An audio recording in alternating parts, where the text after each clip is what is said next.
ইসলামের এক অন্যতম নক্ষত্র গৌসুল আজম মাইজভান্ডারী হজরত মাওলানা শাহ সুফি সৈয়দ আহমদুল্লাহ কাদসিল আজিজের ওফাত দিবস স্মরণে একত্রিত হয়েছি। ওনার জন্ম 1826, ওনার ওফাত 1906। এই সময়ের মধ্যে উনি একজন কৃতি ছাত্র হিসেবে কলকাতা আলিয়া থেকে কৃতিত্বের সঙ্গে ওনার শিক্ষাজীবন সমাপ্ত করেন এবং পরবর্তীতে ওইখানে উনি শিক্ষকতার পেশায়ও নিয়োজিত ছিলেন। ওয়াজ নসিহতের মাহফিলে যাওয়া আসার পথে ওনার সঙ্গে ওনার শায়েখ, ওনার মুর্শিদ হজরত সৈয়দ আবু সামা সালে লাহোরির পরিচয় হয়। হজরত আবু সামা সালে লাহোরি ওনাকে ডেকে নিয়ে শিষ্য হিসেবে, ছাত্র হিসেবে গ্রহণ করেন এবং ওনার উপর সন্তুষ্ট হয়ে ওনাকেও উনি খেলাফত অর্পণ করেন। হজরত গৌসুল আজম মাইজভান্ডারী হজরত আবু সামা সালে লাহোরির সঙ্গে থেকে এই সাধনায় আরও নিবিষ্ট থেকে নিজেকে আরও গভীরভাবে শরীয়ত তরিকত সাধনায় নিয়োজিত করেন।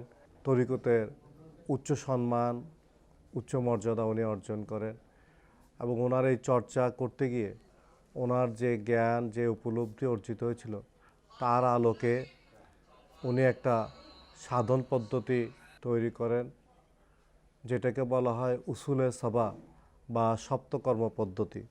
ফানায়ে সালাসা 3 প্রকারের ফানা বা বিনাশ এবং মওতে আরবা বা 4 প্রকার মৃত্যুর ধ্যান বা মূল্যায়নের উপর প্রস্তুত করা হয়েছিল এবং উনি এটা এমনভাবে দিয়েছিলেন যাতে একজন ছাত্র, একজন মুরিদ তার শরীয়ত তরিকতের দায়িত্ব কর্তব্য পালনে নিজেই নিজের অবস্থান মূল্যায়ন করতে পারেন।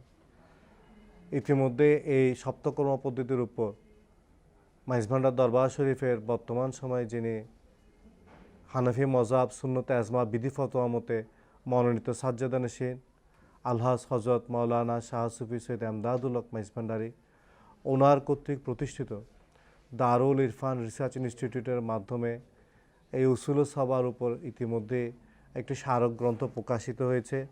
এই স্মারক গ্রন্থে বিভিন্ন বিশ্ববিদ্যালয়ে, বিভিন্ন কামিল মাদ্রাসা বিশেষজ্ঞ গবেষকগণ কলম ধরেছিলেন এবং কোরআন সুন্নাহর আলোকে এই উসুল সবার ব্যাখ্যা দিয়ে এটাকে মানুষের জন্য সহজ করতে চেষ্টা করেছেন।